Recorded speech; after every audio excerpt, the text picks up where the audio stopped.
Good evening. We'll go ahead and call to order the Enterprise Town Advisory Board meeting for October 14th, 2020. Will you please join me in standing for the Pledge of Allegiance?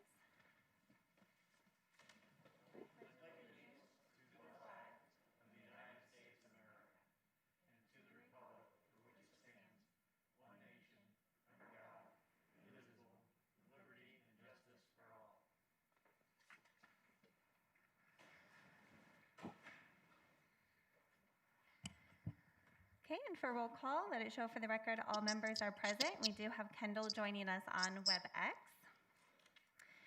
County staff introductions. We have Lorna with Current Planning, Tiffany Husser with Commissioner Knapp's office, and our Enterprise Town Advisory Board Secretary, Carmen. A few meeting notes before we get started. Items on the agenda may be taken out of order. The board may combine two or more agenda items for consideration. The board may remove an item from the agenda or delay discussion relating to an item at any time. No action may be taken on any matter not listed on the posted agenda. All planning and zoning matters heard at this meeting are forwarded to the Board of County Commissioners Zoning Commission, the BCC, or the Clark County Planning Commission, PC, for final action. So we are just a recommending board. Next brings us to public comment. This is a period devoted to comments by the general public about items on this agenda. No discussion, action, or vote may be taken on this agenda item.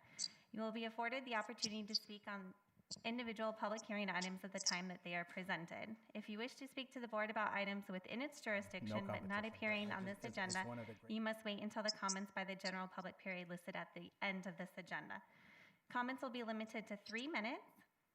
So at this time, I'll open up the first period for public comment. Hearing none, seeing none, I'll close public comment. Next is the approval of the minutes for September 30th, 2020. I don't see any changes. No? Okay. So with that, I'll go ahead and make a motion to approve the minutes for September 30th, 2020. All those in favor? Aye. Aye. Opposed? Motion carries.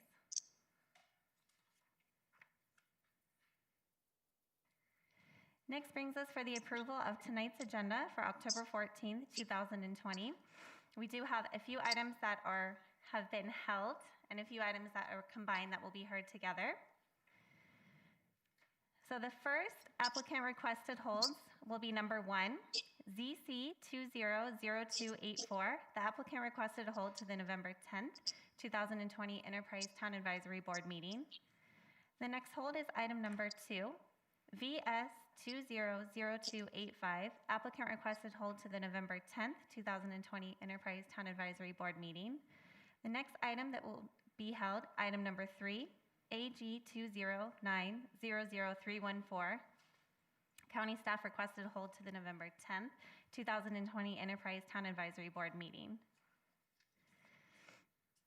The next item that will be held and not heard this evening is item number 13, VS200399.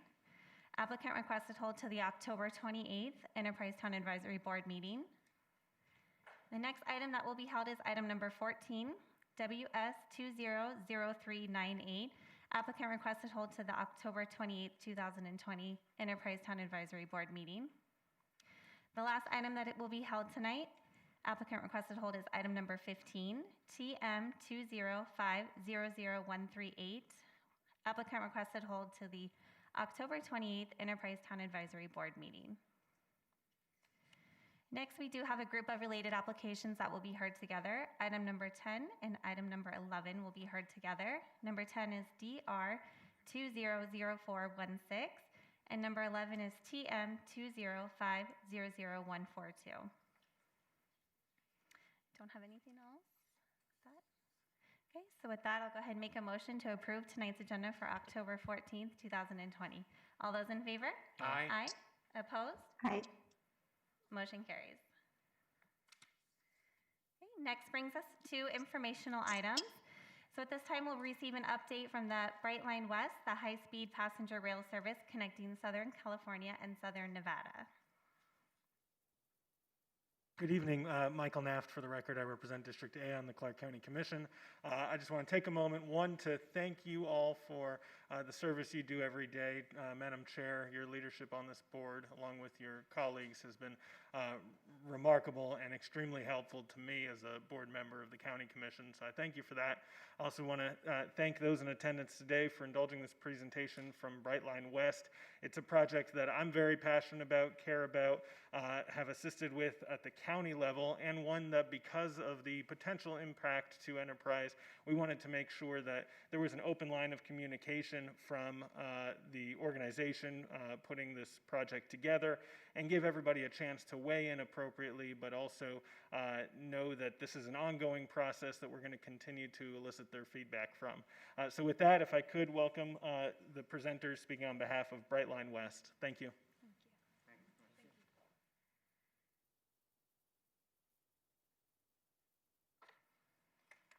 Good evening, and thank you, Commissioner Naft, and thank you for having us here tonight.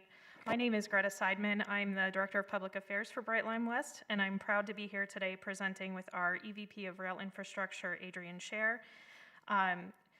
First thing you might notice is that we have some updated branding. So this project in previous iterations has been Express West, and we recently rebranded to Brightline West, so the green reflecting our commitment to the environment, the energy of the project, and creating a piece of reliable, sustainable, and exciting transportation infrastructure. And as a 25-year resident of Las Vegas, it's especially exciting to see this come to fruition, especially if you've ever been stuck in the I-15 heading back from California on a Sunday night. So, Brightline West is going to connect Southern California with Las Vegas through multiple intercity projects. The segment we're going to talk about tonight is the Victor Valley to Las Vegas segment, which we're referring to as our high desert segment. It's a 170-mile corridor with mostly single track, with about 35 miles of double track and sidings. Our two stations anchoring this segment are in Las Vegas and in Apple Valley. Adrian is going to go into more details on the mechanics of the train, the stations, and how it interacts, but it's a fully permitted corridor along the I-15 right-of-way, fully enclosed with no grade crossings, representing a quick, efficient, and safe way to move people from Southern California and Las Vegas. So, Commissioner Naft mentioned the economic and impact to our community. So more than being an important piece of infrastructure for our valley, Brightline West is going to create about 40,000 construction jobs and 1,000 permanent jobs after completion. Its economic impact is somewhere around $9 billion with $1 billion in tax revenue. And something we're particularly proud of is the environmental impact of the train. It is an all-electric train set and estimated to remove 3 million cars annually and 400,000 tons of CO2 annually. It is a zero-emission train set that will get you from Las Vegas to Victorville in about 85 minutes, so about twice as fast as driving. So this is the Nevada route. It is divided into 3 segments. The south segment will begin construction first, and that's closest to state line, and that will begin in fourth quarter of 2020, with the middle and the north segments starting construction in the second quarter of 2021. So now I'm going to turn this over to Adrian to talk through some of the details of the rail-highway interface and how everything is going to work together. All right. So I'll pick up where Greta left on this same slide. So when we are running, coming in across the state line, we're actually going to be in the middle of I-15. So running in the middle almost through the entirety of our alignment through the state of California. But what we do is just about 2 miles north of Primm, we will go outside onto the side of the highway, and I'll walk you through that detail in just a minute. Then we'll be on the side of I-15 all the way up to Sloan. At Sloan, we're going to go back into the median of I-15 up to St. Rose Parkway, and at St. Rose, again, we'll go onto the east side of I-15 and stay as we're coming through the urban area all the way up to the station. What this slide shows is just pictorial of exactly what we're building. So focus on the left side because we're mostly on a single track. So what you see in the middle of the graphic is the train envelope, and the train itself will have, wherever we're up against the highway, which on this drawing on the left, this would show where we are in the median. We have 6-foot tall barriers that will be on either side, protecting between the rail corridor and the highway. So this is how we fully isolate ourselves and how we can be at 180 miles an hour. What you see, how the train is powered, is there's a wire that runs above the train for its entirety. So what you see in the drawing, there's a overhead pole. The poles are like every 200 feet or so, and they hold the wire over the train. And then there's a plate above the train that contacts the wire, and it stays connected to it. So that's how the train gets powered. What you see on the right-hand side is just where Greta mentioned that it's mostly single track. So what we're doing is we have passing sidings at the third point locations along the corridor, so the trains can pass, and that's what the one on the right-hand side shows. This is just higher detail. A big part of our time, and by the way, a tremendous partner of ours is the Nevada Department of Transportation. We could not do this project without them and Caltrans on the California side, so they've just been awesome to work with. And a major part of my job as the engineer in charge is working out how we're going to have this safe interface between I-15 and the rail corridor. And a big part of it is building this very robust barrier. And then in locations where we're really far from the highway, but next to the highway, we can actually have guide rail, which is what you see in the top right drawing. So getting into a little more detail, because this will, you'll be seeing this here shortly. As Greta mentioned, first quarter of next year, you'll start seeing activity out there. And we generally will be starting from the south, so from the state borderline, going to the north. So what you're seeing in this graph is when I mentioned we go from median running to side running. If you see the red line is actually the rail line. The rail line goes out on the side, and the way we're going to do that is we're actually going to shift I-15 permanently into that curved location. So this is something that I mentioned NDOT really has been a great partner. They work with us, so we're able to maintain highway speed and not impact safety of anybody along I-15, but this allows us to have a smooth transition from the rail to going from the median out to the side of the highway. So then we stay on the side of the highway, which is again is on the is the red line on the right side of the drawing. I'm going to move all the way up to, I just flash forward 20 miles, and so we do the exact opposite thing just south of Sloan, where we go back into the median of the highway. And for those who are familiar, there's an undercrossing of the UP Railroad. This is just south of there. The next highlight, so where we go in the middle of the highway, we're going for about 6 miles. So what happens is when we're in the middle of the highway, the Nevada Highway Patrol that today can turn around every 2 miles if there's an emergency, we're removing that ability to do it because our train's there. So what we've committed to and worked this out with Nevada Highway Patrol is we're actually going to build a dedicated emergency crossover that will be just for emergency response vehicles, and NDOT will be able to use this as well. And then, so we're in the median again up to St. Rose, and at St. Rose we jump out on the left side of this drawing where you see it curve. We'll build a structure that goes over I-15 and curves over onto the east side. And if you look on the right side of the drawing, we go under St. Rose, then onto the east side, and stay on the east side, now in town, all the way to our station, pretty much at grade, except in a couple of locations where we're on structure. So here at Cactus, we'll be at grade, going on the side underneath Cactus Road. And then same at Silverado. Will be along the side and going underneath Silverado. And then the final interchange that we go under We'll be going under Blue Diamond Road and coming into our station location. So what you see here is our station location, which is between Blue Diamond and Warm Springs. We have purchased the middle third of the big empty site that's out there.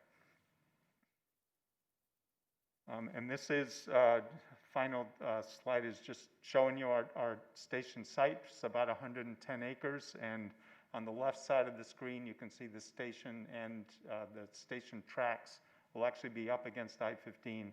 And then we're just in the early planning of the actual station itself, which is, will actually be designed by one of our partners is the Marnells. They'll be doing the design for that station, which we're excited about. And that's, early development. But that's basically a high-level overview. More than happy to answer any questions you have. Greta, anything more from you? Or? Yeah, just to let everyone know, we do have a virtual public meeting that went live on Monday that's got a lot of this detail on it. So that's currently open now through October 27th. We've gotten some great feedback so far.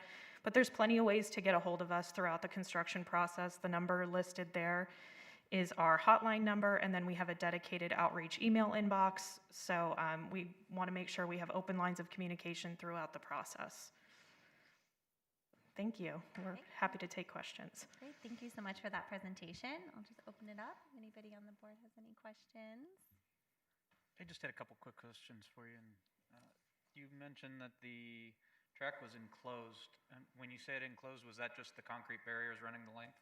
Yes. Okay, just Yeah. wanted to make sure I understood the terminology correctly. Yeah. And then just could you touch base for me again, back on your slides when you were talking about going under the overpasses for St. Rose and Silverado and Blue Diamond? Right. I didn't quite follow what you meant when you were, how you were getting across the on-ramps from each one of those underpasses. Yeah, great question. So we're mostly what we're doing, so we go under St. Rose. So there, if you drive down St. Rose, you'll actually see this pretty large opening on the east side. So when we emerge on the north side of St. Rose, we have to do reconfiguration of ramps to make our train be able to get through there. So that's part of what we're coordinating with NDOT. So we've already arranged very detailed traffic planning plans that with NDOT and giving proper notice to the local community of when we're coming, having restricted lane closures as though they're doing a highway project. So a lot of this will impact the local community as though that was a highway widening is typically how it would work, and that's true in all the interchanges. One of the other commitments we have with NDOT is not to work at two contiguous interchanges to not impact the public, so we would work every other. So if we're working St. Rose, we're not working at Star, but we would be working at Cactus, and not at Silverado, but yes at Blue Diamond. So it would be every other, and we'll hopscotch that way, just not to impact the local community. Does that answer your question, or? It does enough for, I think, where we're at right now. Okay. Is there any ballpark, and feel free to tell me that this is way too preliminary, is there any ballpark on timing? Yes. So what we're looking is breaking ground. Our plan is before the end of the year, and then so first quarter of next year, you would really start to see the construction on the southern segment, which is from Prim for the first 20 miles. That's where you would see the activity beginning there. And then by the middle of next year, we're working on the entire quarter. So our current plan has us working the entire quarter all the way up to Blue Diamond, starting by the middle of next year. Thank you. And we didn't mention, but our goal is start revenue service first quarter 24. So construction would be done end of 23. We have a testing period that we have to go through with the Federal Railroad Administration. Our first trains arrive the first quarter of 23. So we would be, we need to have our infrastructure ready for that.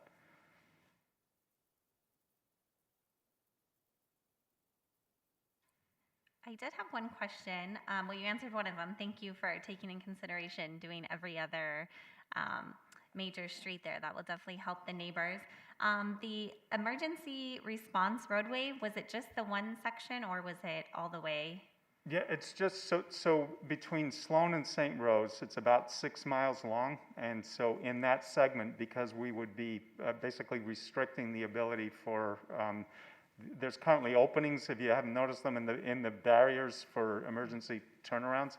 We would have to close those. So our commitment back, because we're closing those off, is to build one overhead crossover that's will only be dedicated, it's not for public use, it would only be for emergency vehicles and maintenance vehicles. Okay, perfect. Thank you. Yeah, thank you for the information, because I've had questions from folks of how you were going to get across our major arterials, and I think you've pretty well answered that. Is there a place that we can go to that we can actually pull up these diagrams for folks who might be interested that can't make this briefing? So the Brightline West construction will have some of the maps, and after the public meeting concludes, we will have some of that information on there. So that goal is for that website to be a resource for the community to go to for construction-related information, questions, concerns, comments, anything like that. Kind of similar to NDOT's Project Neon website, where they kept us updated. Yes. Okay, Yes. thank you. Perfect.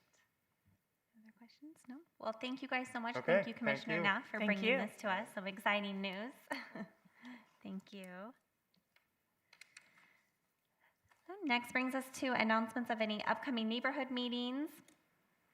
I don't think we have any right now, but we do have, wanted to let you know applications are available until November 15th of 2020 for appointments by the Clark County Board of County Commissioners to serve on the Enterprise Town Advisory Board for a 2-year term beginning January 2021. And nothing else, correct, for public? Perfect. Now this brings us down to planning and zoning. Items 1, 2, and 3 have been held. That brings us down to item number 4. WS 200359, waivers of development standards for the following. 1, reduce landscaping. 2, allow a touch sidewalk. And 3, reduce driveway geometrics.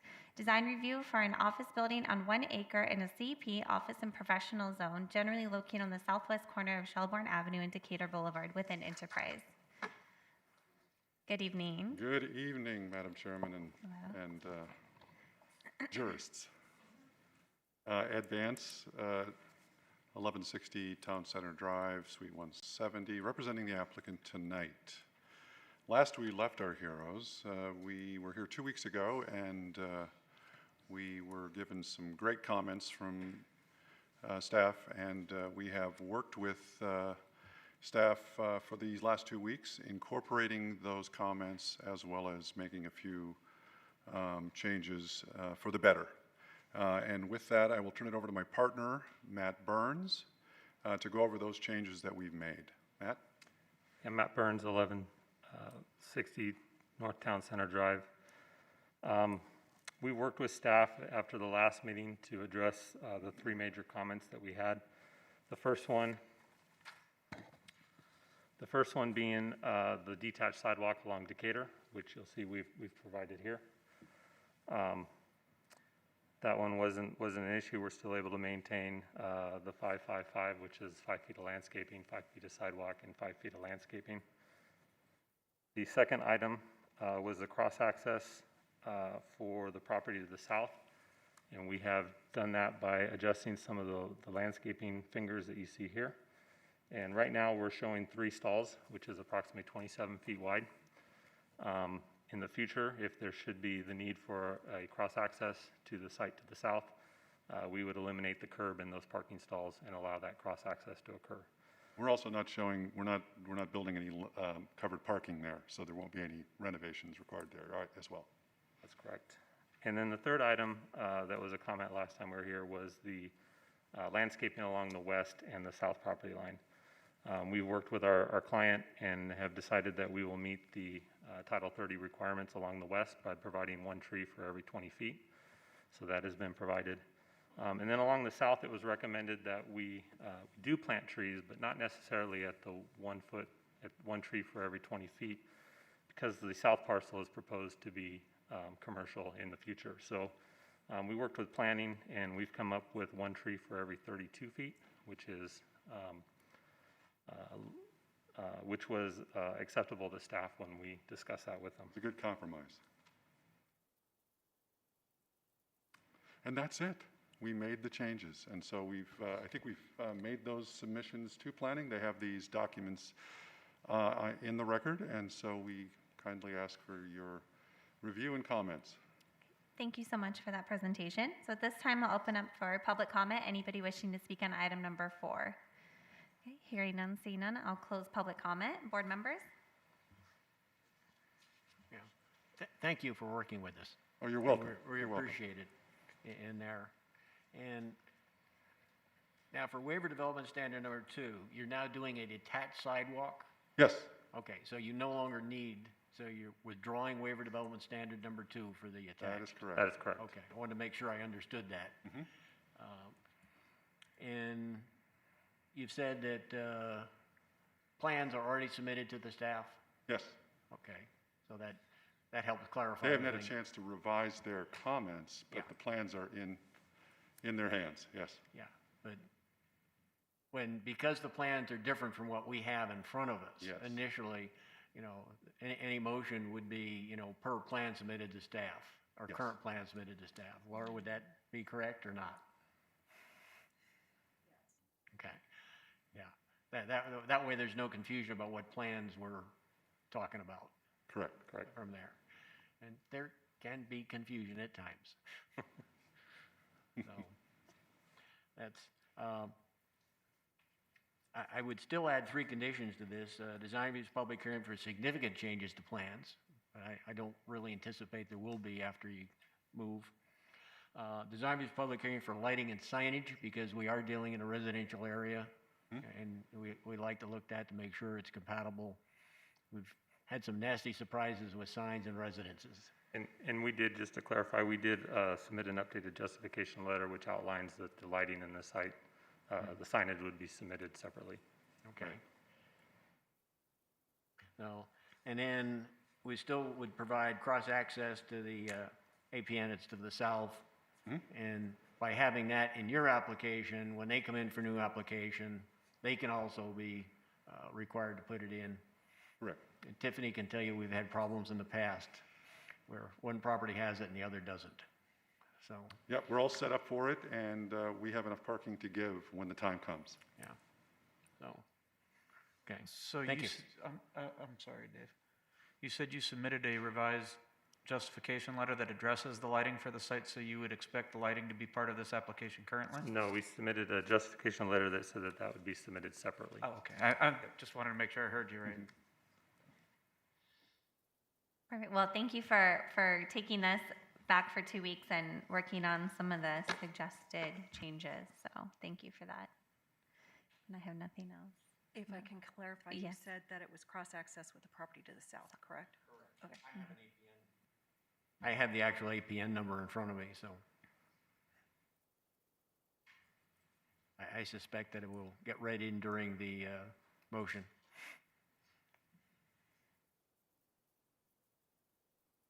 I think we're ready for a motion. You are? Okay. Yeah.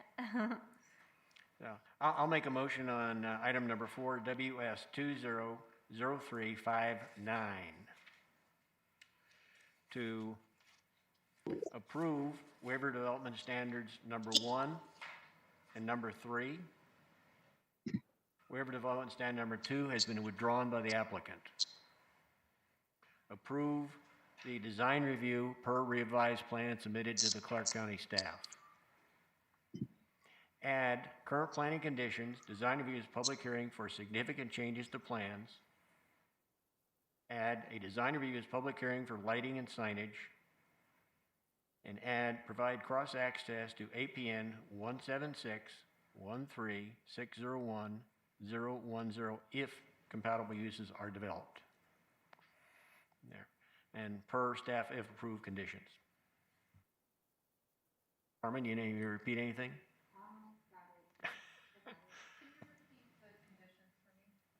Okay. The add current planning conditions, design reviews, public hearing for significant changes to plans. Second is design reviews, public hearing for lighting and signage.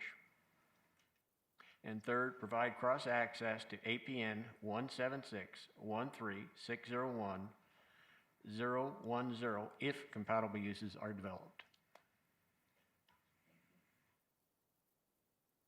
Okay, so with that motion on item number 4, all those in favor? Aye. Aye. Opposed? Motion carries.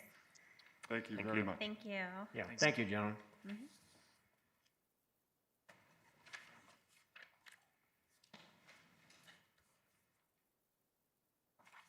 Okay, our next item on the agenda is item number 5, UC 200408, use permit to allow outside dining and drinking in conjunction with the restaurant on 0.7 acres in a C2 general commercial zone, generally located on the north side of St. Rose Parkway, approximately 1,391 feet south of Amigo Street within Enterprise.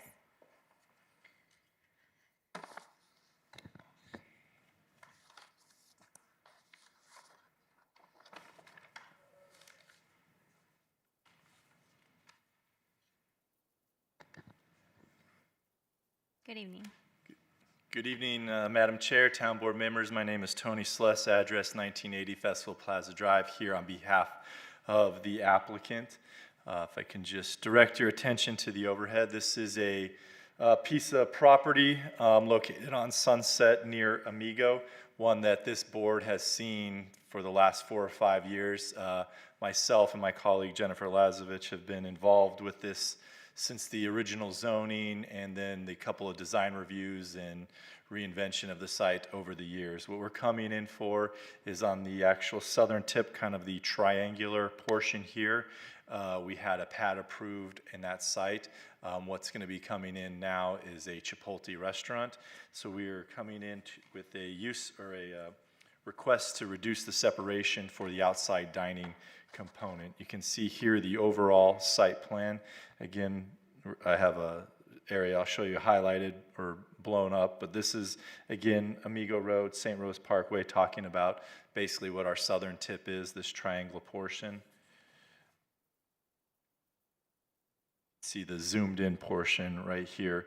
The outside dining drinking area for the Chipotle would be located right here, fairly close to St. Rose. Because the property is so narrow, the property itself is in this part not even quite 200 feet, so we would not be able to meet that almost regardless of the design. But fortunately for this site, we think there's a lot of buffers in place.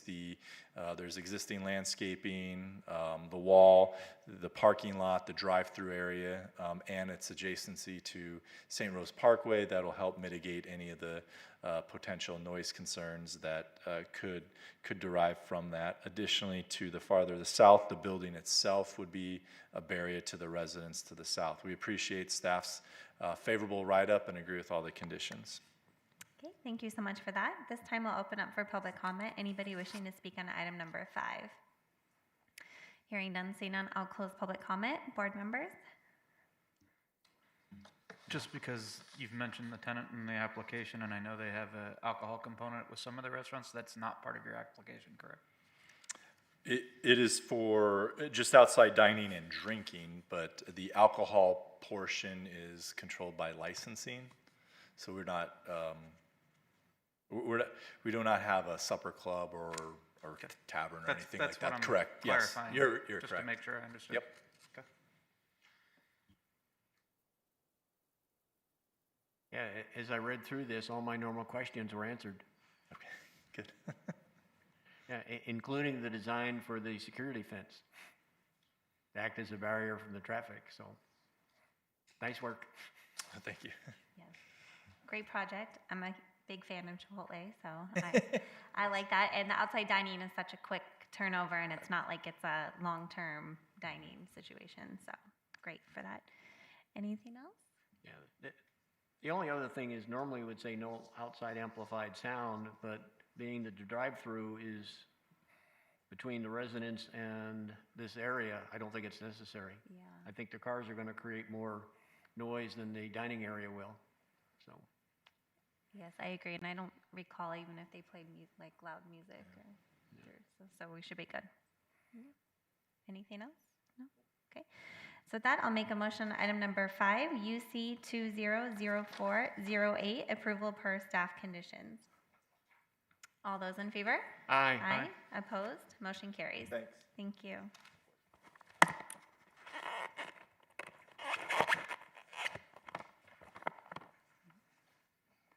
Our next item on the agenda is item number 6, UC 200410. Use permits for the following. 1, allow a proposed metal accessory building, storage, barn, not agriculturally compatible with the principal building and alternative design standards. Waivers of development standards to reduce setbacks for an accessory building, storage, barn in conjunction with a single-family resident on 0.5 acres in a RE rural estates residential zone, generally located on the south side of Maulding Avenue and the west side of Bermuda Road within Enterprise. Good evening. Hi there.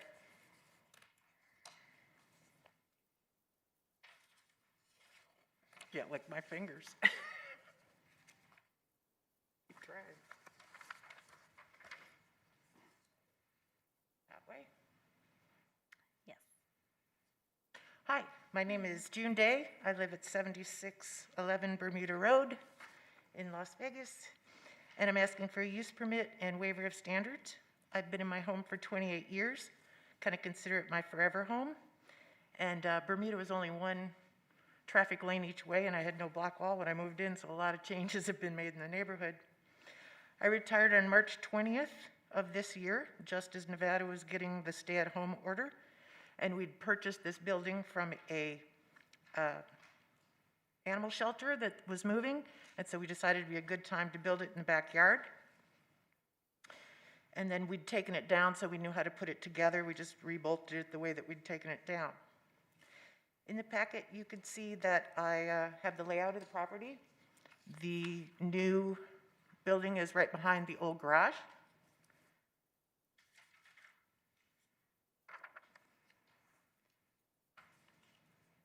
This is the view from my driveway. In the packet from from the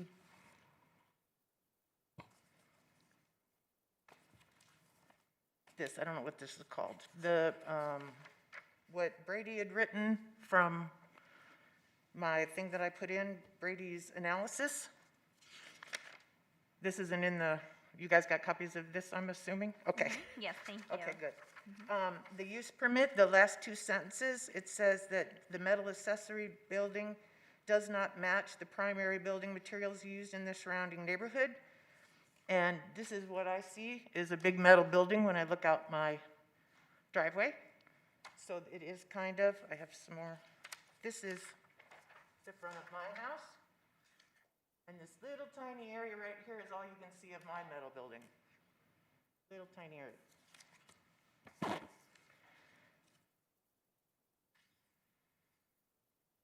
I also have this map.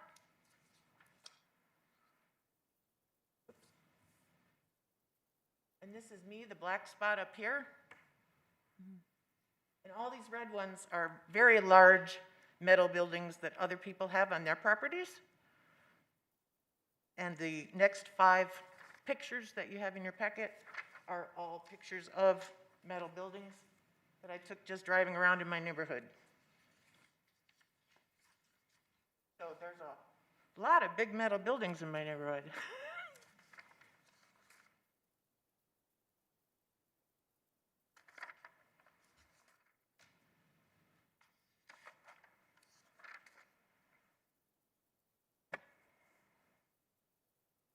And Brady's last sentence, it says the top several feet of the building and the metal roof are visible from all 3 adjacent streets. But as you could see in my first picture, you can't really see it from the front of my house, only from Bermuda and Maulding. That's the front of the house where you can just see that little itty bitty.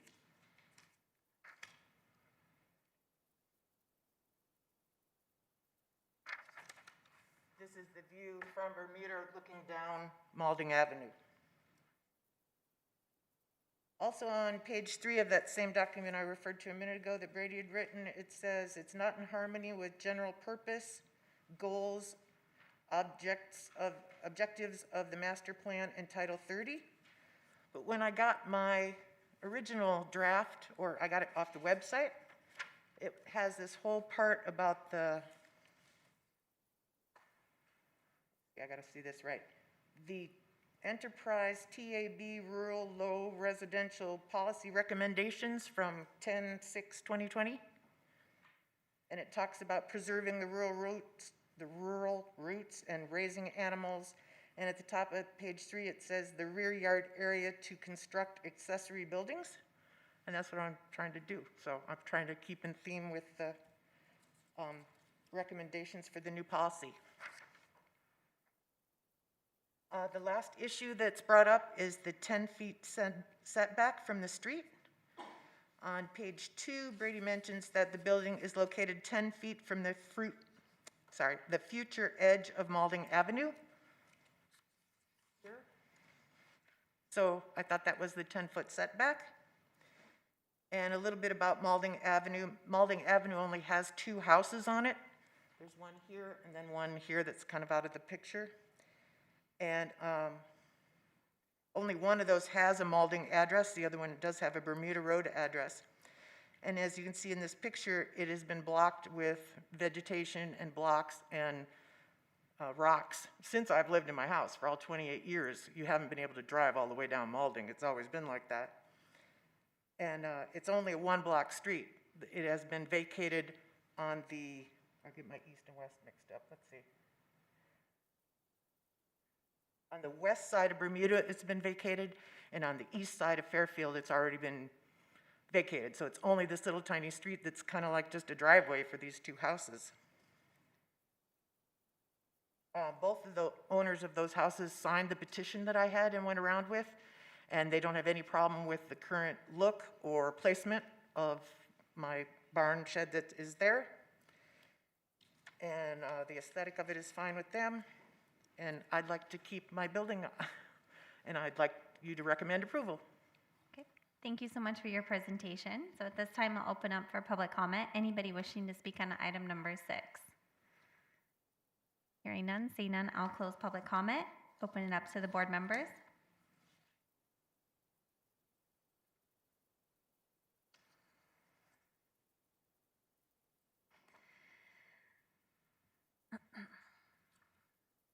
Yeah, the compatibility's always been an issue in this area. And you can see by the number of other buildings that are going up, there's almost a direction we're heading in. Yeah, the policies you're quoting are under discussion, they're not in effect. So, you know, that's, But it sounds like that's the direction we want to go, so. yeah.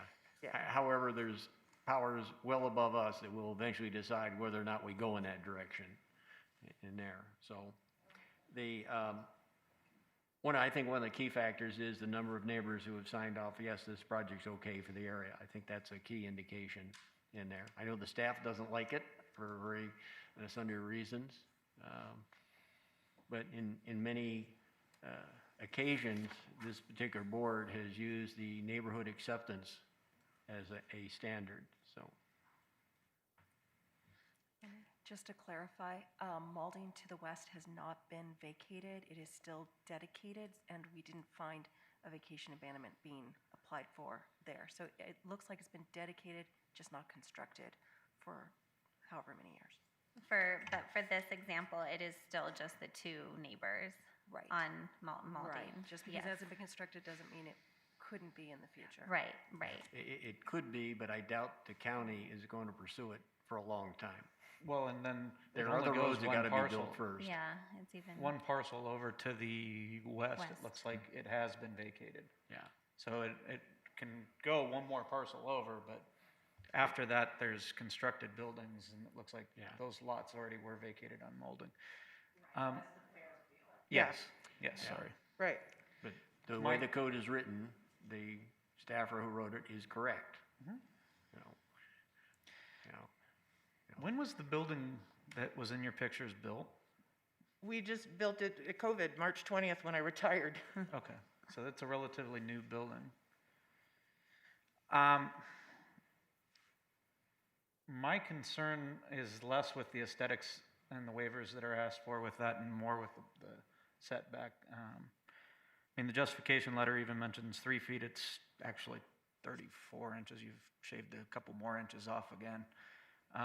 That's just concerning to me. If a home builder came in and asked for a 2'10" setback, I would read them the riot act for that. From the wall, it isn't 3 Yes. feet, if there isn't a street behind it, isn't it 3 You feet? don't have 3 feet, and it's 3 feet from your Well, property line. okay, I can take off those regardless inches. of where the wall is. It's 3 feet from your property line, and from the maps that I've seen, it's actually 2'10" inches. And that's concerning to me, like I'm saying. There are applicants that have represented home builders in the audience tonight that I've absolutely said I can't agree with setbacks that were that short. But that's the part that I find concerning. I think the metal building, I don't have a problem with. It's unfortunate that the building's already constructed, so. Any idea how you got a complaint filed against it? No, none at all. All of my immediate neighbors are fine with it. Some are jealous. I was going to ask the same thing because I know, going with what Dave, Mr. Chestnut had said, we typically in the past have looked at neighbors signing off because I do think that this is it's a rural neighborhood. So I really think that sometimes that what your neighbors can be okay with is what could be okay for the homeowner. So. And the complaint mentioned my chickens, and everybody knows I have chickens, and I give everybody eggs. And You keep chickens in the metal accessory? Mhm. Yeah.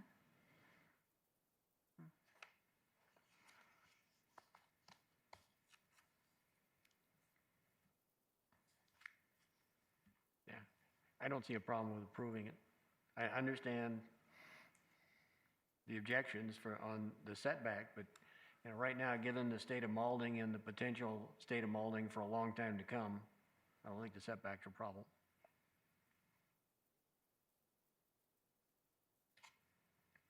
I'll make a motion on item number 6, UC 200410, for approval per staff if approved conditions.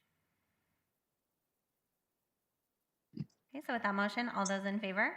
Aye. Aye. Opposed? Motion carries. thank you very much. Mhm. And you do know you have the Planning Commission on the 3rd of November? Yes, okay. Thank you. Mhm.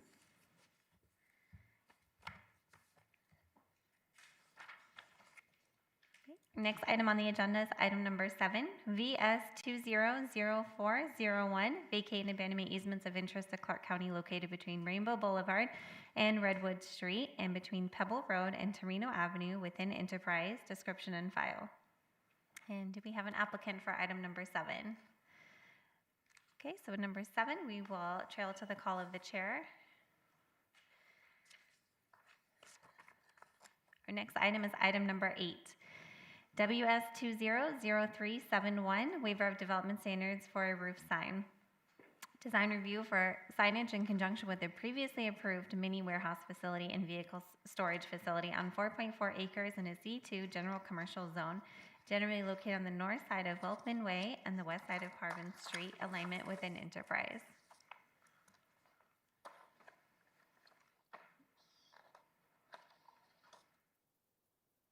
Good evening, Taylor Lamb, 5119 South Cameron Street, on behalf of the applicant. They're requesting a design review per the NOFA back in 2016 that required signage and lighting to go through design review. And there was also one sign in the packet that staff is calling a roof sign. So we're just showing that the sign is not below or above the roof line. This one in question right here. It just sits on the canopy above the entrance. Other than that, everything in the packet conforms with Title 30.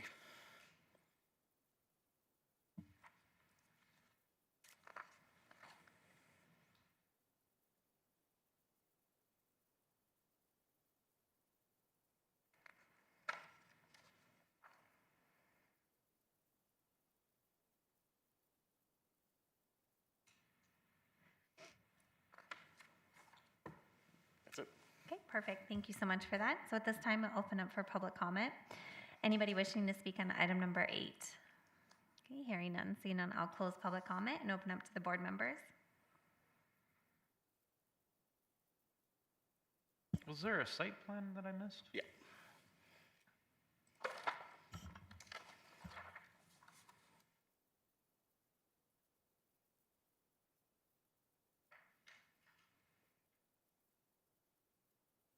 I-15 is right here.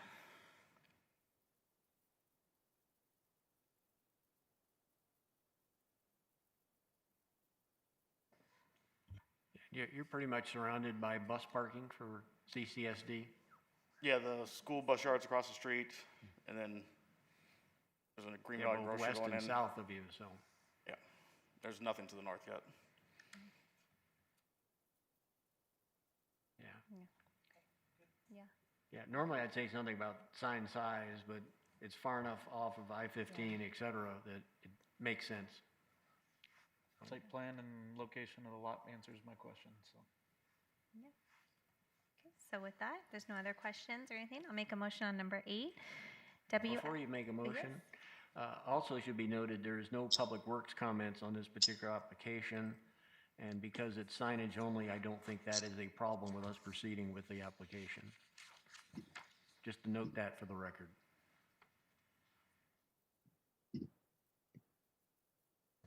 Okay, perfect. So on number 8, I'll make a motion on WS 200371 for approval per staff conditions and make a note that there was no public works comments for this item. Can I make a suggestion? Yes, of course. Your approval is per current planning condition? Current planning. Okay. That's something we had to do a number of years ago during the last downturn. Is that designate which staff we were actually putting the conditions in for. Okay, perfect. Let me restate. So on approval, on WS 200371, approval for per current planning, there due to no public works comments on item number 8. Okay, so with that motion, all those in favor? Aye. Aye. Opposed? Motion carries. Thank you.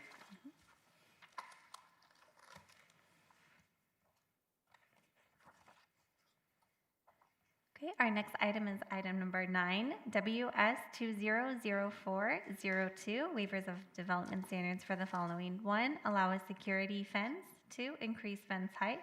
3, waive design standards for a fence. And 4, reduce parking. Design review for a security fence in conjunction with an existing office building on 3.7 acres in a CP office and professional zone, generally located on the west side of Bermuda Road, approximately 250 feet south of Warm Springs Road within Enterprise. Good evening. Good evening, Madam Chair and members of the board. Greg Borgel, 300 South 4th Street, representing the applicant on this matter. First, although it's listed in your agenda as belonging to Warm Springs Owner LLC, which is accurate, this is actually an application for the benefit of the State of Nevada Division of Environmental Protection, who required the secured storage place for some of their vehicles. And so that's the fenced area involved here. It is requested by and thought to be important by the Division of Environmental Protection so that their vehicles can be parked in a secured area. And the equipment, by the way, that is sometimes kept in those vehicles. So they felt that they had to require the fenced-in secured parking for that purpose and that purpose only. When I say that purpose only, it could be that sometimes an employee coming in to get into one of the trucks to go out to do what they do would leave his car inside. But the point is, it's parking for the Division of Environmental Protection at their request and their needs. Toward that end, I guess I would like to begin by saying that the concerns of staff have been fundamentally aesthetic, and they have suggested in their if approved conditions things that should be done on the property to enhance the aesthetics if it's approved. And one of those things is, if I can point here, and maybe if we could focus in on it, that would be even better. but maybe not. That's what the frontage looks like now. And staff is saying that the landscaping needs to be enhanced with additional trees and ground cover, and the applicant's fine with that. Secondly, if we switch over now to the other side of the board, just testing the engineer tonight. This is the area that staff is, well, one of the areas that staff would require what amounts to tennis court screening, the green thing that you put in on a tennis court, which would completely prevent visibility into this. It would simply look like, well, it would look like a fenced-in tennis court is what it would look like. So we think that, frankly, addresses pretty well the aesthetic issues, and the applicant is more than happy to do that, and the state of Nevada, we've checked, is willing to do that as well. When we met with staff, they did suggest, in addition to the aesthetic enhancements at the proposed location, which was over here, you recall, on Bermuda, that was the proposed location. This is an alternate location, which staff indicated they felt was better.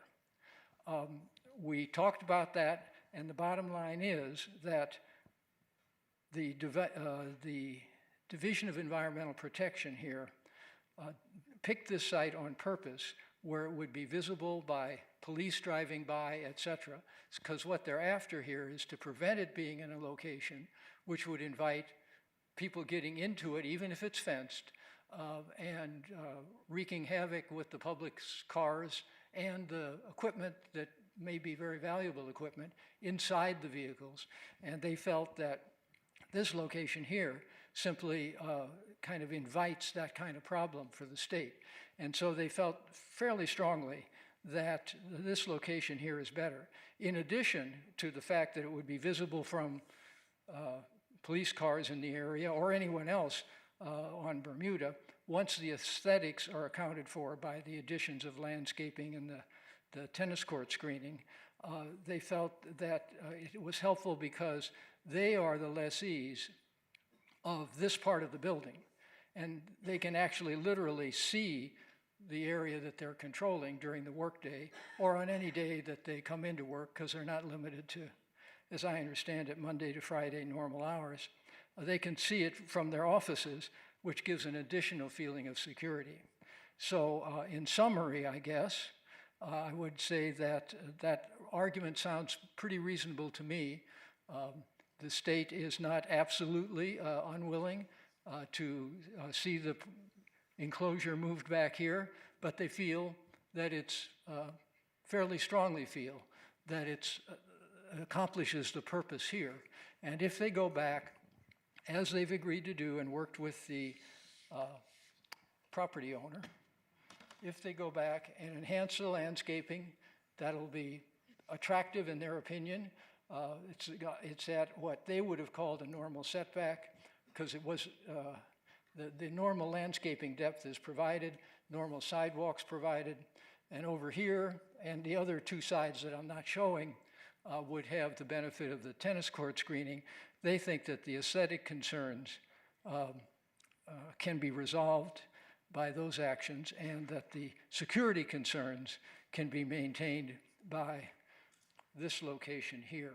I would like to just pause a second here and offer, since the exhibits I'm showing now are enhanced from what was turned in, I want to provide for the staff copies of the two things I've shown and the two photos I've shown for their files.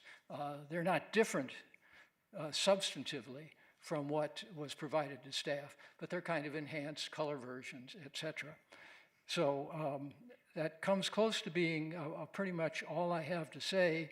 Certainly happy to answer any questions, but the pitch is that we think this can be aesthetically enhanced in a way that staff has asked with the if approved conditions, and also fulfill the needs of the state, which feels rather strongly that their vehicles need to be protected. Oh, and one more point. I did have another point. So it's a short agenda. and that is the waiver, insofar as it calls for reduced parking, is not reduced parking, except in a highly technical sense, that this fencing would enclose these spaces, but they would still be there as parking spaces, but they would be limited to the Division of Environmental Protection's use. And therefore, in a technical sense, since it's not open to everyone in the center, it's called out as a reduction in parking. But there is no reduction in parking. The same number of spaces will be there that are there now, used by the same people that would use them now. What we're really talking about is a fence and trying to make it aesthetically acceptable and still provide the security the state is asking for. Thank you so much for that. So at this time, I'll open up for public comment. Anybody wishing to speak on item number 9? Okay, hearing none, seeing none, I'll close public comment, open it up to the board members.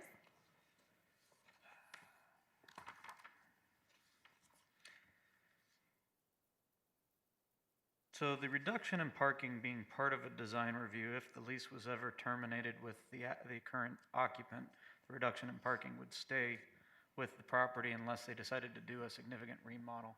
So I'm concerned about the reduction in parking still. I understand the applicant's conversation about that they're intending to use it for parking still, but there's nothing that requires them to continue using it for parking. I'm concerned about that fence and the way that it looks and the way that it already got built, and because this is obviously a response to a complaint. The screening looks like it's pretty much already installed, and if that was going to be enough to resolve the complaint, it would have already resolved the complaint because it's installed now. It's just a very industrial looking fence, and I'm sure that's why the complaint happened. I don't have a great answer of how to try to make this something that I think wouldn't be a burden to the rest of the neighborhood, unfortunately. I would like to respond briefly Please. because the points are certainly valid. First of all, on the issue of it got built and there were complaints. I wasn't involved at the beginning, but what I believe happened here is that most things that the state does do not require local government permission. And so someone thought they were exempt and built what the state asked for. That this is not exempt. It's a private property and they had to do it.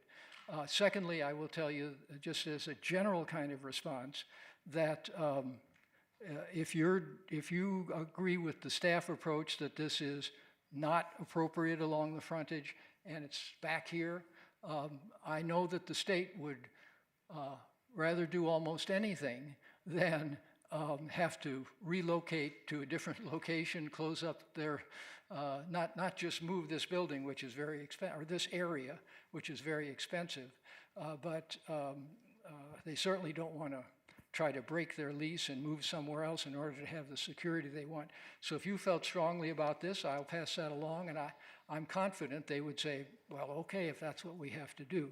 And I guess on the nature of the complaint, my understanding was that the complaint was a building inspector who went by and said, where did that come from? So the complaint was from the county about the state installing a fence?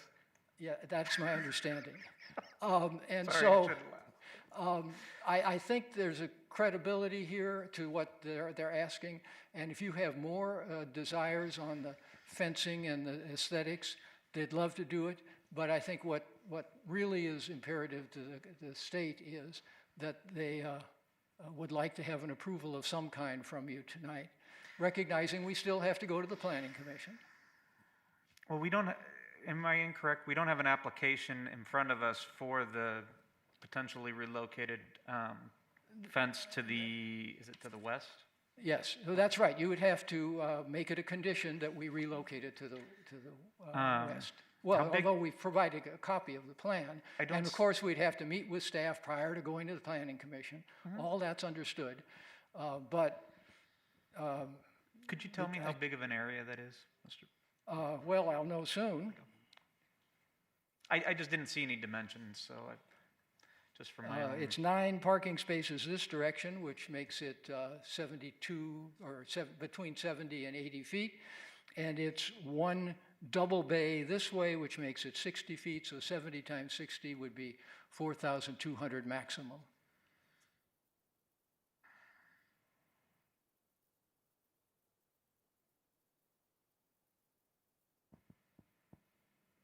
And by the way, on your other point, Commissioner, which I thought was actually a very good one, and therefore I didn't have an answer prepared until I started babbling.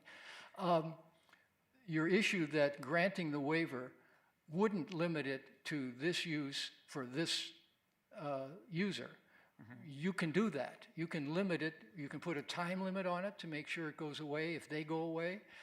You can say that it's for related state office use only. Because it's a waiver, you can condition it. And that would not be a problem.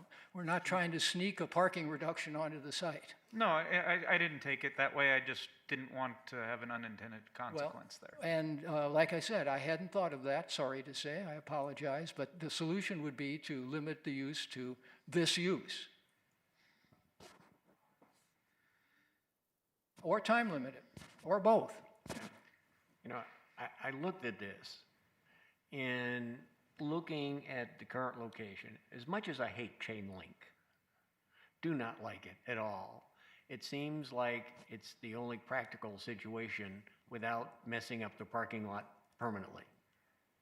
Because the chain link, if they decide to move out or don't need it, can come down and those parking lots can resume their normal function. As long, you know, that can be added with a condition without a problem. And, you know, I looked at the other materials to secure, and I'm going, that requires a fair amount of construction. We'll lock out additional parking places and things. So, you know, so I think the solution they've got, you know, one of the concerns I've got is the staff condition for the mesh. Do we want to block additional visibility? If the concern is security and the metro patrols, et cetera, being able to see into the property to see if there's anything going on that looks unusual, the more their vision is blocked, the less secure they are.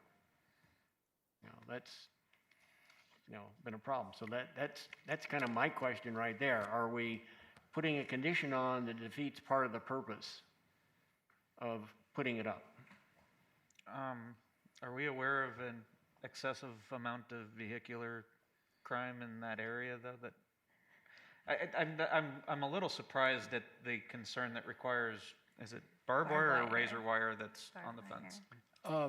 It's not just securing it, but there's actually a security measure on top of the fence. There is, and that was done, as I understand it, when the engineering firm said, this is the way we normally design a security fence, and the state said, yeah, that's good. But we have already checked, and if the problem is the razor wire, the state has not required razor wire. That can be required to be removed. And on the visibility point, we were just trying to be agreeable by accepting the staff conditions. Obviously, visibility for us would be better, sure. I have a couple of questions. Are we able to zoom in on the upper left corner? That one. So how is the gate secured closed? Is it by like what kind of block is securing? I believe it to be a secured gate, which you need a pass key to handle. But I have someone here who might know that. Is that accurate? Yeah, electronic gate with a okay, so device. like with the, okay. So it has an operator?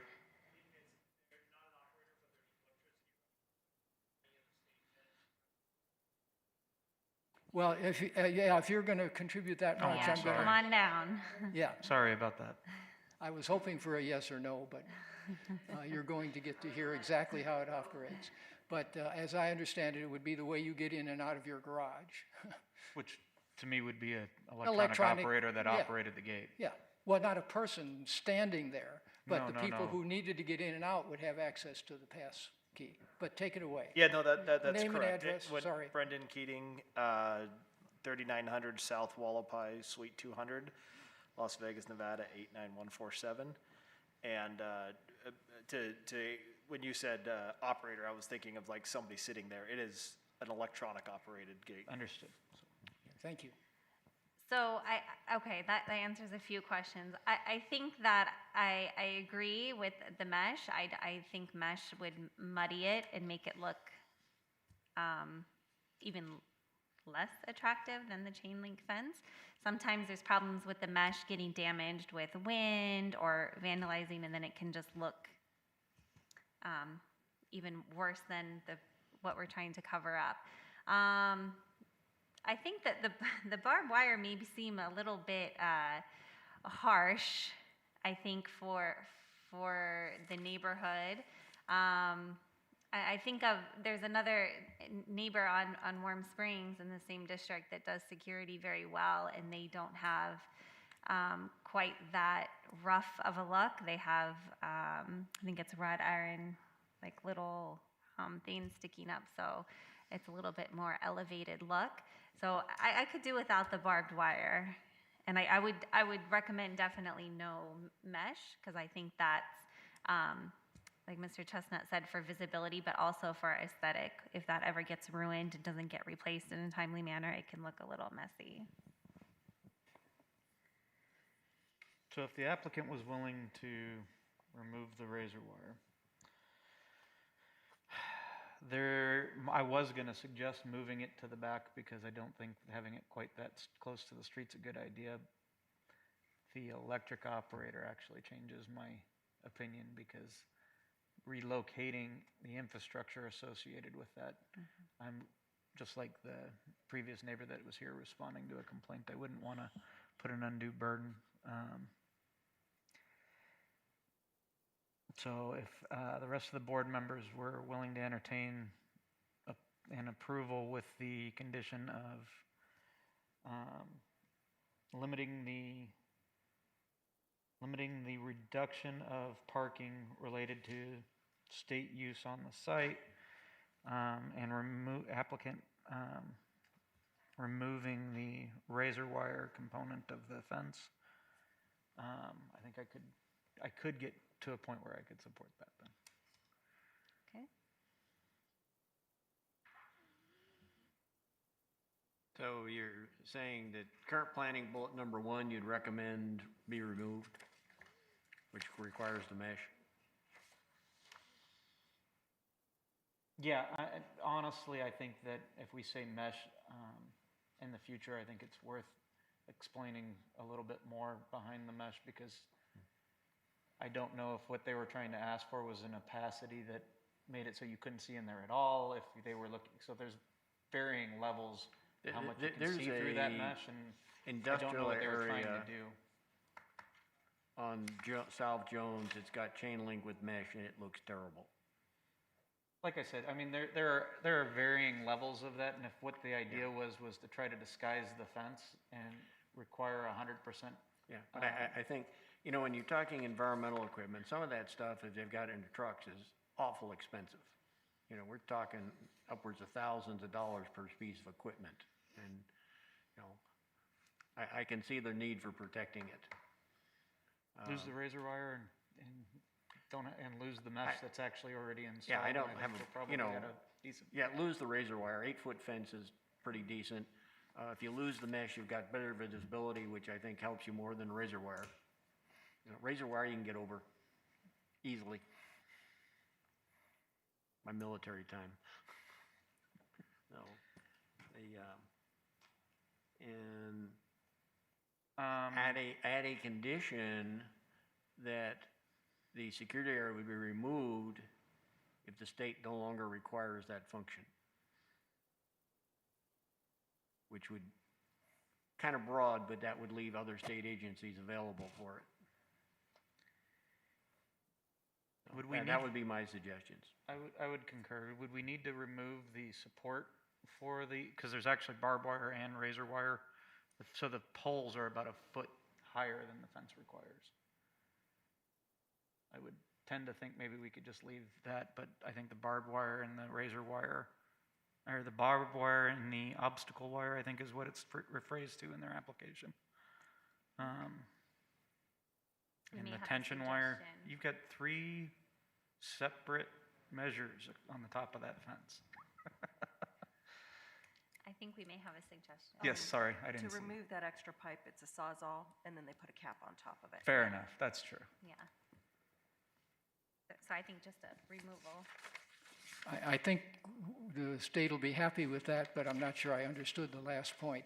Are we to take down the supports that reach a little above the 8 feet now? The 12-inch extension of the poles that hold the chain link fence. Yeah, When we recommend the removal of the razor wire, the barbed wire, and the tension wire, uh-huh, that you would also reduce the extension of the poles. okay, just seeking understanding.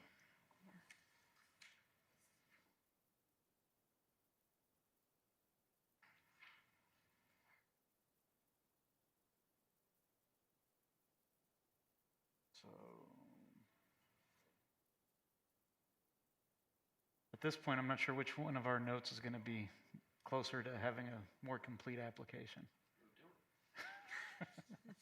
Okay, I'll make a motion on item number 9, WS 200402 for denial of item number 1, and please make sure that, as I'm saying this, that you guys keep me on track. Denial of number 2. Approval of 3, and approval of waiver of development standards number 4, adding the condition, the reduced parking to be allowed related to state use on the property only. And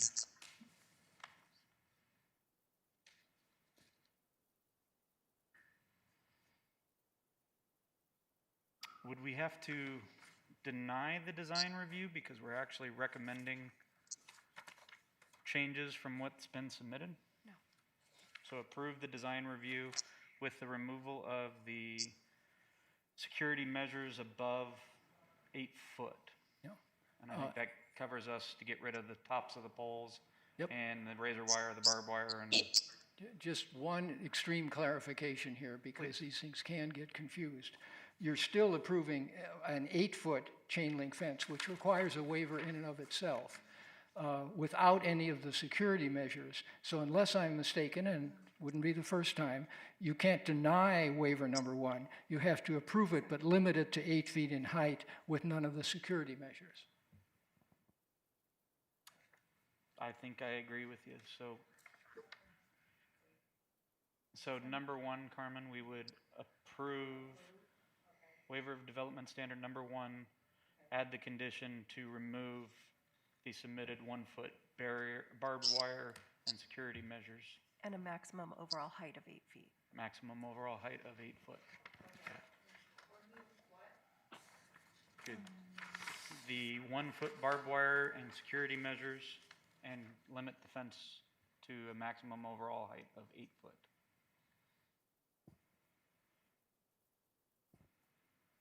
Are you happy with this motion? I'm happy, and more importantly, I think the state will be happy not to have to tear it down and/or move. Yeah, also, do you want to add to delete current planning bullet number 1? I think I gotta add, if approved, current planning conditions without bullet number 1. If approved, yeah. Mm-hmm. Got it.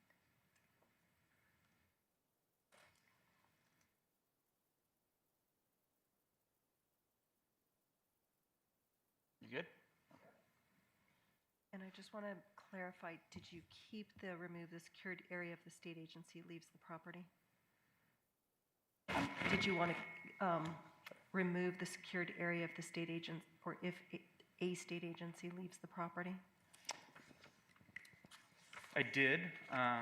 Maybe I worded that poorly when I said that the waiver for the reduced parking would be related to state use only. Yes. Okay. Yes. But I'm I happy to think take that's the fine. Okay, Yes, thank I you. got that. Mhm. You got that? Okay, perfect.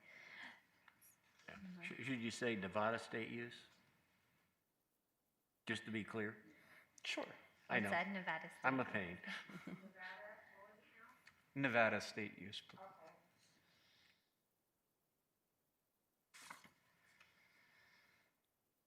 Okay, everybody's got that? Okay, so with that motion on number 9, all those in favor? Aye. Opposed? Motion carries. Thank you very much, Thank and for the you. extra time you devoted to it, and for putting up with me bringing you a hard one from time to time. Thank you.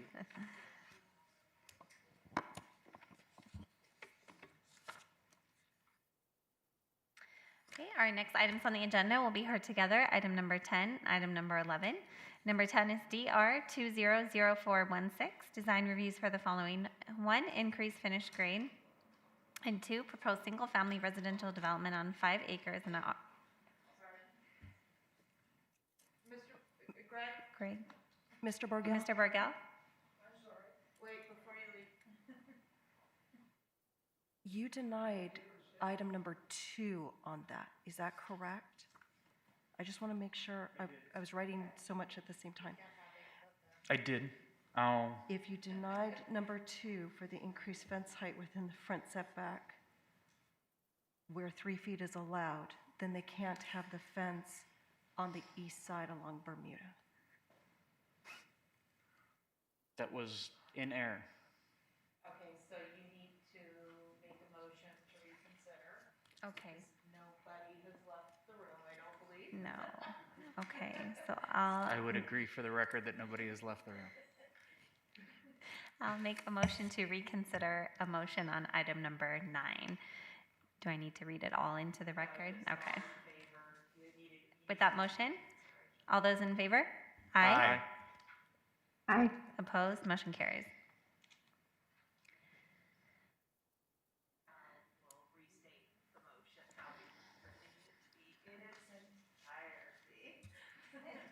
You know, I've got notes on 3 different pages for this chain link fence.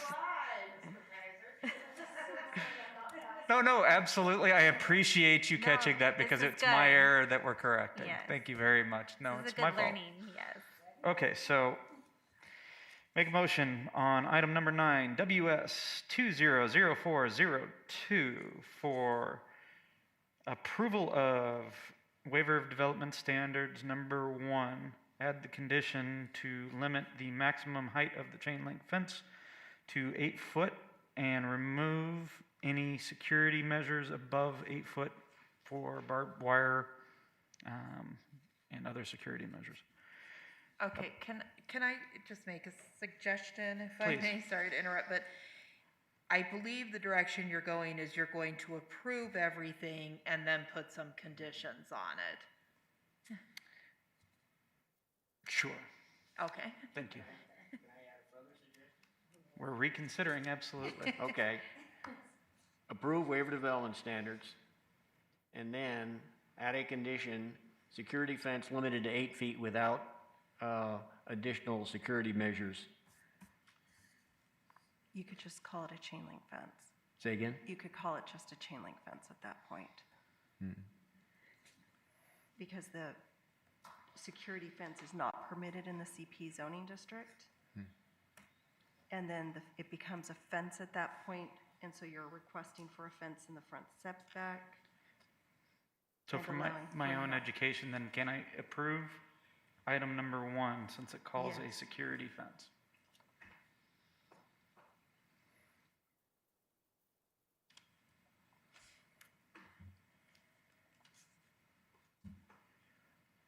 So are we talking a construction or a purpose? I don't see the item, the title security fence capitalized, so I'm not sure if it's a defined term or not. That's It why is a I'm asking. defined term. Okay, so then my impression would be we would approve, or we would deny item number 1 in its entirety, approve the increase in height of the fence within the front setback to 8 foot with no security measures, then approve the waiver of design standards number 3,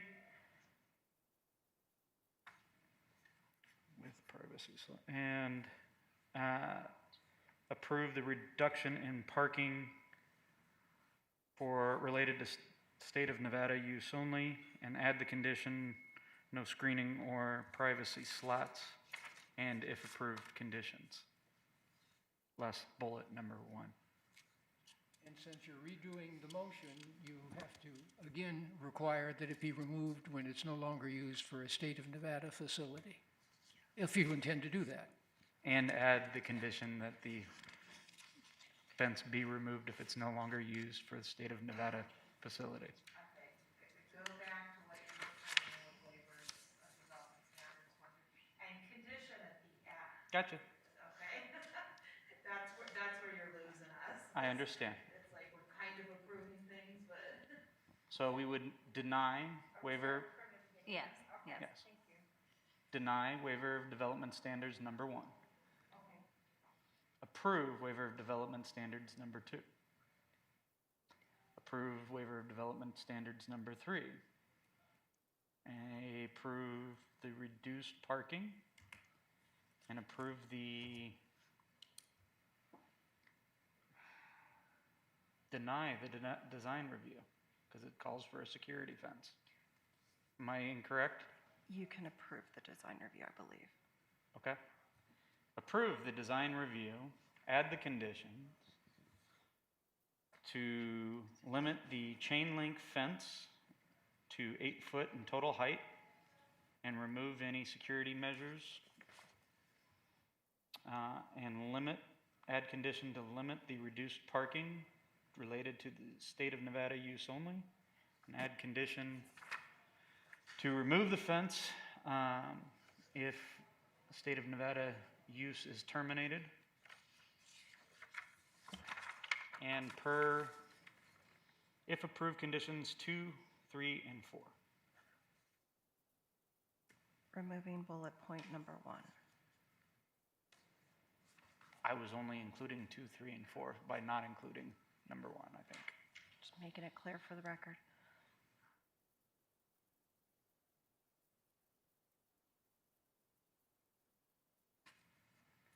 I think deleting the one is easier.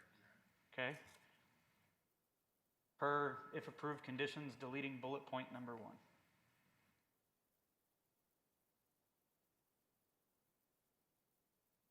Everybody feel good about that before you take a motion, or before you take a vote? Thank you for catching that, by the way. Yes, well, we do, and I'll be anxious to look at the written version of this when we get to the Planning Commission, but I think we're fine. You have successfully found the most complicated chain link fence Yes. that I think we've seen. I will never look at a chain link fence again. Yes. We appreciate your tolerance, so. Although the complications may have been my fault. And you do still need a vote. Yes. So with that motion on number 9, all those in favor? Aye. Opposed? Motion carries. And thank you again. Okay. Let me reread items number 10 and item number 11 back into the record. Item number 10 is DR 200416, design reviews for the following. 1, increased finished grade. 2, proposed single-family residential development on 5 acres in an R2 medium-density residential zone, generally located on the west side of Jones Boulevard and the north side of Robindale Road within Enterprise. Item number 11, TM 2050014, tentative map consisting of 33 lots on 5 acres in an R2 medium-density residential zone, generally located on the west side of Jones Boulevard and the north side of Robindale Road within Enterprise. Good evening. Good evening, Madam Chair, Town Board members. My name is Tony Sless, address 1980 Festival Plaza Drive, here on behalf of America West Development. What I have before you is a application that this board actually recently reviewed, recommended approval, ultimately was approved by the Board of County Commissioners located on Jones and Robindale. It is a 5-acre infill piece, as you can see. This board was supportive of the zone change to R2 with a development of 33 lots. We're coming back before you with respect to two different design reviews. First, in the initial approval, we did not come in with a design review with respect to our grading. During our improvement plans, we discovered that we in fact will be going over the 18 inches, so that triggers the design review. But most importantly, it is with respect to essentially the east side of the property. Important to note that the homes that we have planned adjacent to the existing residential, that grade will still remain below the existing homes there. We have about a 5-foot fall going from west to east, so we need to build up the east half. So the eastern portion grade will be slightly above Jones through there, but fortunately we will still be lower than the existing homes around us. Number two, we have slightly altered the configuration of the site. As you guys may be aware, America West has recently transitioned a lot of their products and homes over to Pulte. Pulte has initiated a slightly different design of it, but most importantly, it is still 33 homes. This was the original approval. You can see we had a couple of substreets. I'm sorry, it's not in color, so it might be a little bit difficult to see, but you can see we had 2 additional substreets. Our new design is just with a T formation there at the end. We have a tentative map that is the same as the site plan, and we appreciate staff's recommendation of approval and more than happy to answer any questions you may have. And again, just to confirm for the record, this will be the 2- and 3-story products, more of your traditional, pitched roof, no rooftop decks products. I know that was an important clarification going back, and I wanted to confirm that those are still the same elevations that will be moving forward. With that, I'm more than happy to answer any questions you may have. Great, thank you so much for that. So at this time, I'll open up for public comment. Anybody wishing to speak on item number 10 or item number 11? Okay, hearing none, seeing none, I'll close public comment. Board members? Yeah, looked at it. Their grading plan looks good. They're stepping down almost every home in it, which really helps. And I think there's 6 lots under 4,000 square feet. The majority of the lots are over 4,000 square feet, so I think it's a good addition to the neighborhood. Guess I don't have any problems with it. No? If there's no other comments, I'll make a motion on item number 10, DR 200416, approval per staff conditions. So with that motion, all those in favor? Aye. Aye. I'll make a motion on item number 11, TM 2050142 for approval per staff conditions. So with that motion, all those in favor? Aye. Opposed? Motion carries. Thank you. You guys have a Thank you. great evening. You too.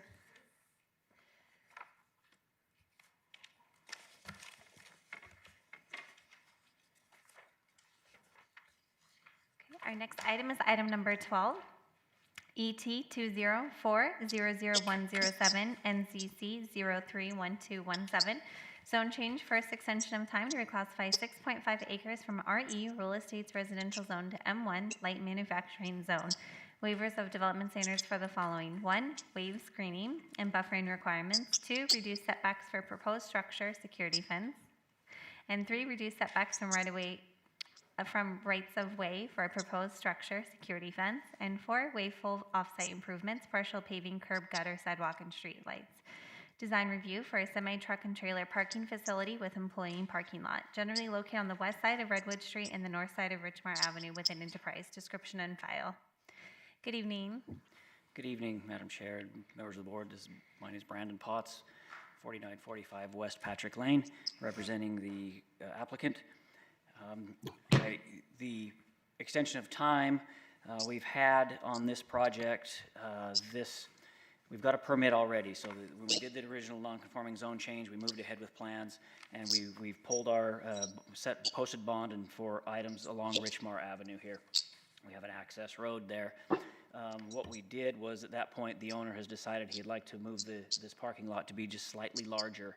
So we were pulling out for a revision, and then that's when we ran out of time with all the things that have gone on this year so far. So we have complied with staff recommendations and the conditions of approval from the original zone change, and we continue to do so. We're just asking for the extra time. So if you have any questions, I'm willing here to answer. Great, thank you so much for that presentation. This time I'll open up for public comment. Anybody wishing to speak on item number 12? Okay, hearing none, seeing none, I'll close public comment. Board members? Any questions? And you're okay with the until January 8th, 2023 to commence? Yes. Barry, anything? No. Okay, so with that, I'll go ahead and make a motion on item number 12. Approve ET 204-00107, NCC 031217, approval per staff conditions. All those in favor? Aye. Opposed? Motion carries. Thank you. Thank you.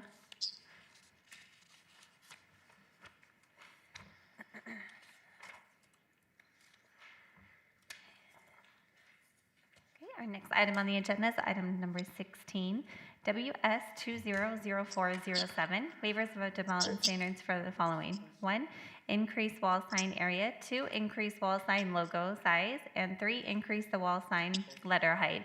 Design review for significant changes for proposed signage in conjunction with the previously approved commercial center on 2.2 acres in a C2 general commercial zone, generally located on the north side of Cactus Avenue, approximately 240 feet east of Valley View Boulevard within Enterprise. Good evening. Good evening, Greg Esposito, 42 White Drive, representing the applicant. As I was choosing my mask this evening for the first time, the marijuana themed mask seemed appropriate. So I've handed you what we're looking at here. I do apologize, my printer doesn't for some reason like the color green. So the Thrive is black, and everywhere it says Cannabis Marketplace is green, and this symbol here is also green. So I apologize that my printer didn't quite capture that. So we have quite a few signs here, side of the building, 2 sides of the building, and also in a little alcove of the building. So as you can see, it matches the design of the building. The size is appropriate. It's currently a blank face. Matches the design of the building nicely. It's not a garish sign. It doesn't have a lot of colors or different shapes or geometric shapes to it. Staff has recommended approval of almost all of them. I will fast forward for the sake of time to the one that they don't like. This is the one that the staff has a problem with, understandable. It is quite big, I understand that. But once again, it's pretty simple. It's just the word Thrive, the symbol, and the statement. And we feel that it's an appropriate sign, because I want you to step back from the building a bit and take a look at the whole building. That is a blank wall. I'm actually very surprised at the design of this, because typically code requires fenestrations, if I have the word correct, pop out, something to make it architecturally different and appealing. This view is obviously, you can see, taken from the west looking east. So as people are driving on Valley View or down Cactus, it's very bare, very, very bland. And our sign would break up that current blandness. It's an appropriate size as far as, how high this little parapet is. It sort of fits in that existing architectural design.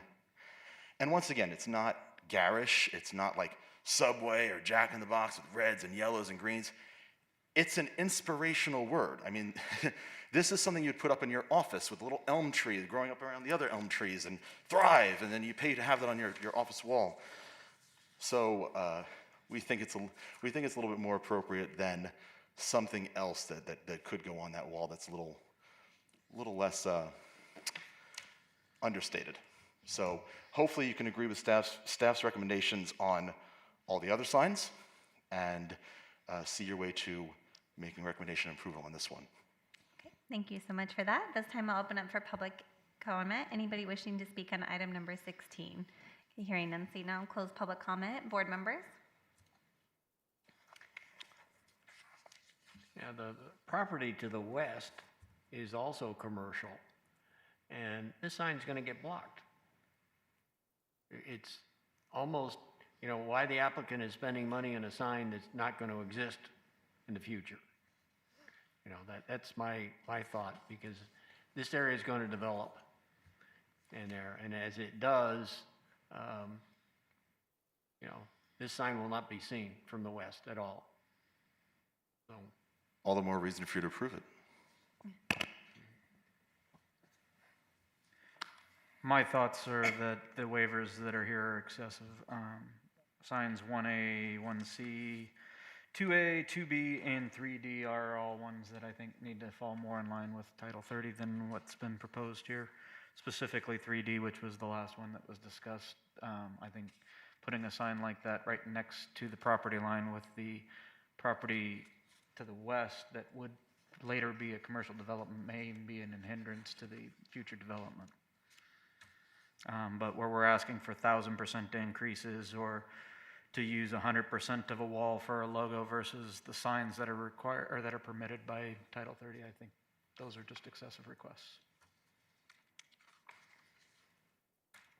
So it sounds like we may need to go maybe sign by sign and take a look and see about the increases that they're asking for. Is that something? my initial impression was this building is being oversigned when I read it.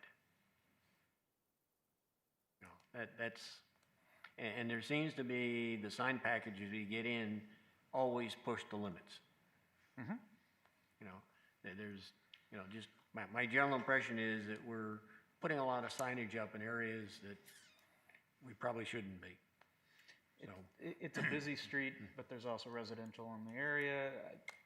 I think that asking for a 2,567% increase above the allowable square footage is a bit much. Just a touch. I think that where I do agree that it is over marketed, oversigned. People that are looking to go to this establishment know where it is. I don't mind that where in the front it does say, you know, Thrive Cannabis Marketplace. I don't specifically like the other logo. I think that's a bit much with the leaf. Maybe that's a little overdoing it. And I you know, I think that the Thrive Cannabis Marketplace is more tasteful for the neighborhood. That's a sunrise.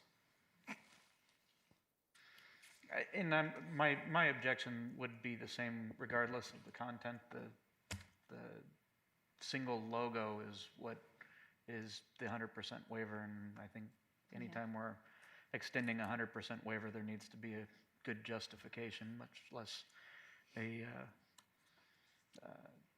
plus the additional signage that's there where they're asking for significant percentage increases over what's allowable within this area. So. Yeah, and that's the other thing that bothered me is the number of waivers. You know, there's nothing really at standard. You know, I think you're convincing me to say no altogether. I think that might be cleaner. Yeah. Okay, I'm rather than willing sit to here hear. and I'll make a motion on item 16, WS 200407 for denial. Okay, so with that motion, all those in favor? Aye. Opposed? Motion carries. Thank you. Thank you. Have a good night. Thank you, you too.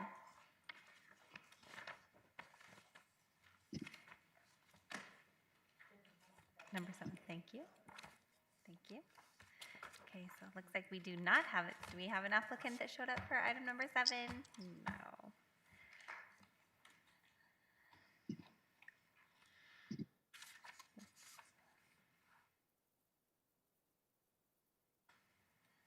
So I need to read it back in the record.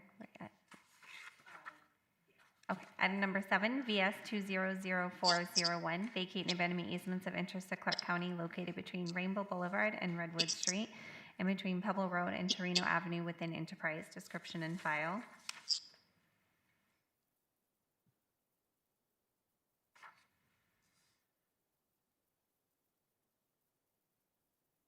Is this something the board would feel comfortable voting on or putting it on the next agenda?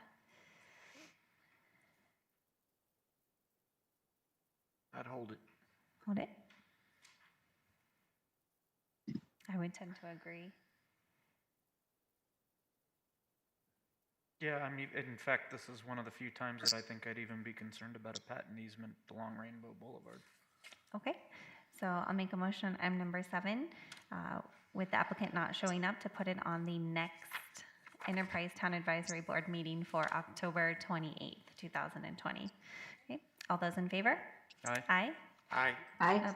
Opposed? Motion carries.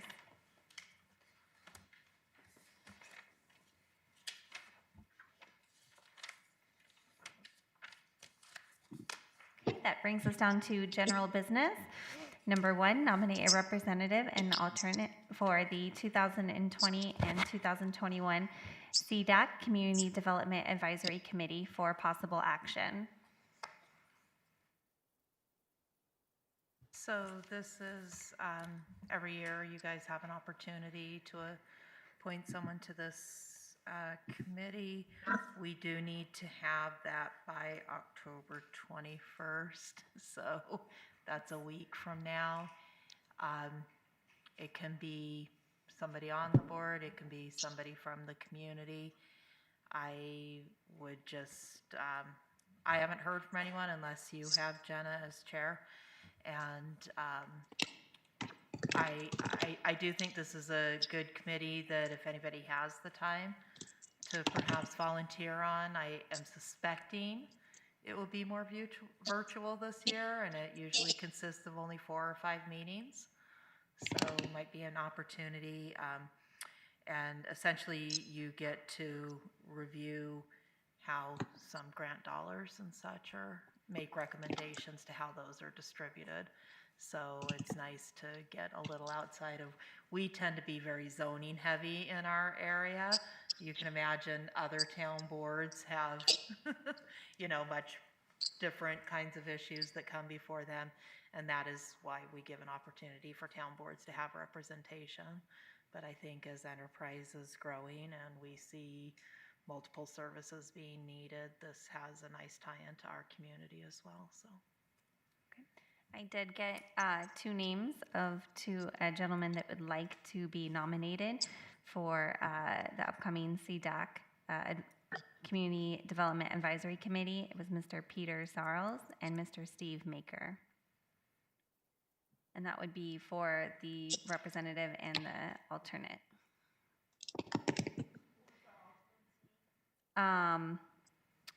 It would be, well, together it'd be Mr. Peter Sarles, S-A-R-L-E-S, and then Mr. Steve Maker, M-A-K-A-R. Mm-hmm.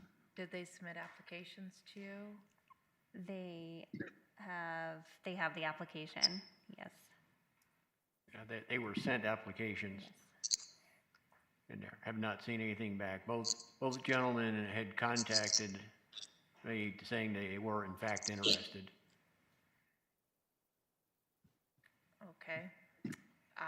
We do need their completed application. I don't know that I have their contact information, but I can see if social service staff can reach out to them if neither of you were provided the applications. Yeah, I expected to see Peter here tonight. No. Okay. They're the same 2 that were last year? Yeah. Yes. Mm-hmm.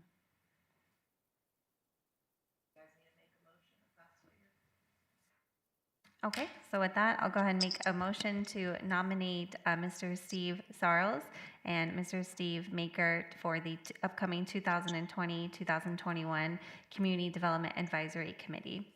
All those in favor? Before you move, I think you read the wrong name for the first one. You said Steve Sorrow, or was it Peter? Oh, sorry, excuse me. Peter Sarles and Mr. Steve Maker. Yes, got it. Thank you. So with that motion, all those in favor? Aye. Aye. Opposed? Motion carries. Okay, next brings us to comments by the general public. Hearing none, seeing none, I'll close oh, sorry. So I just want to make a reminder that we have a pending matter for potential policies around rural residential. I distributed that to town board members who can reply to me and or Carmen individually. I believe to meet the deadline, we can bring it back to your next board, but it would need to be decided on then. So that's just a reminder that if you have any revisions, please get those to me so that we can have that prepared for your next agenda. Okay, and perfect. Any other comments? Yeah, two quick comments. One, the Cougar Creek Park on Windmill, just east of Rainbow, had a ribbon cutting ceremony today, so it's another park open for enterprise finally. What was the name of it, Dave? The Cougar Creek Park. It's at 6701 West Wigwam in there. Yeah, just east of Rainbow in that. And the other, when I was researching some of this stuff, I noticed for the 30 October 2019 TAB meeting, I could not find in the county records some of the minute results.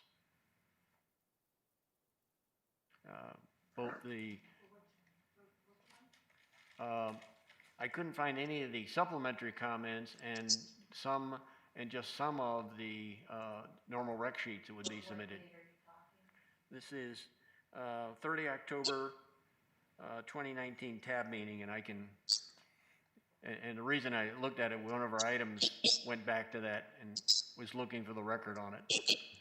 Okay, that could have been something in the website transition, or it could be something that Yeah. didn't initially get posted. We'll look into that. Yeah, I know, Thank you. normally it's been pretty good on that Right. stuff, and that helps to be able to go back and read that stuff, so. But just a, quick comment on it, so. And we had our second TAB meeting for the transition of Clark County Monday night. I'm just announcing what we did, not. Okay, I'm not going into the. And, it was interesting, only half the TAB members who were present on the first meeting were on this meeting. Please look at the online stuff. It's going to be a lot of material to read and digest. Thank you. Now I'll be quiet. Okay, perfect. Any other comments? No? Okay, so this time I'll close comments by the general public. Our next meeting date is October 28th, 2020 at 6 p.m. And at 7:51 p.m., I'll make a motion to adjourn. All those in favor? Aye. Aye. Motion carries.